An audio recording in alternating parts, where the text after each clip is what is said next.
Yes ya okay. Peddireddy Ravikiran గారు ఒకసారి PCR ఒకసారి ఆ డాక్యుమెంట్ ఒకసారి ప్లే చేయండి సార్. ఇది వచ్చేసి గతంలో ఇచ్చినటువంటి ఒక డాక్యుమెంట్ సార్. ఇది వచ్చేసి చెవిరెడ్డి భాస్కర్ రెడ్డి గారికి సంబంధించి ఈ మద్యం కుంభకోణం ఏ విధంగా జరిగింది అనేటటువంటి దానికి సంబంధించి ఇచ్చినటువంటి ఒక డాక్యుమెంట్ ఇది. ఇందులో భారీ ఎత్తున అంటే డబ్బులు ఏ విధంగా బయటికి పంపించారు ఏంటి అనేటటువంటి అంశాలన్నీ కూడా అందులో ఉన్నాయి. మీరు ఒకసారి అది కానీ చూస్తే మొత్తం వాస్తవాలన్నీ కూడా బయట తెలిసేటటువంటి పరిస్థితి ఉంది.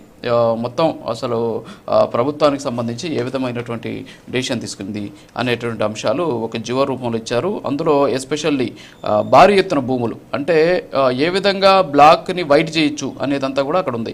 చిన్న ఎగ్జాంపుల్ చూపించారు అక్కడ.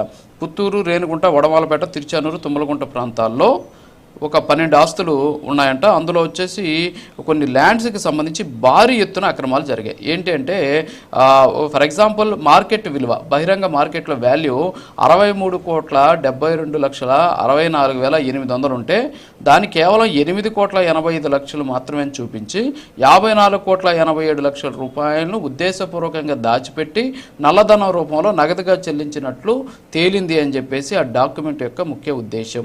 సో దీంతో పాటు ఈ కేసుకు సంబంధించి భారీ ఎత్తున చెవిరెడ్డి భాస్కర్ రెడ్డి A38, ఆయన కుమారులు చెవిరెడ్డి మోహిత్ రెడ్డి A39, వీళ్ళ కుటుంబ సభ్యులకు సంబంధించినటువంటి దాదాపు 63 కోట్ల విలువైనటువంటి ఆస్తులను అటాచ్ చేయడానికి సిఐడికి ప్రభుత్వ అనుమతి మంజూరు చేస్తూ ఇచ్చినటువంటి జీవో నెంబర్ 159 మనం చూస్తున్నాం. సో అప్పుడే దీనికి సంబంధించినటువంటి కిక్ బ్యాక్లు, తర్వాత కమిషన్లు, మద్యం ధరలు పెంచడం, కృత్రిమంగా తయారు చేయడం, OFSకి సంబంధించి జారీ చేయడము, ఇవన్నీ కూడా చూసినటువంటి పరిస్థితి.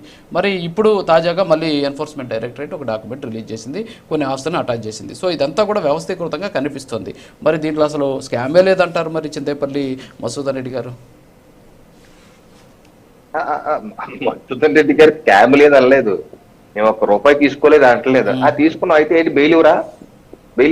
అది మేము టీడీపీ కూడా వస్తారు, టీడీపీ కూడా వస్తారు కానీ ఏమంటారంటే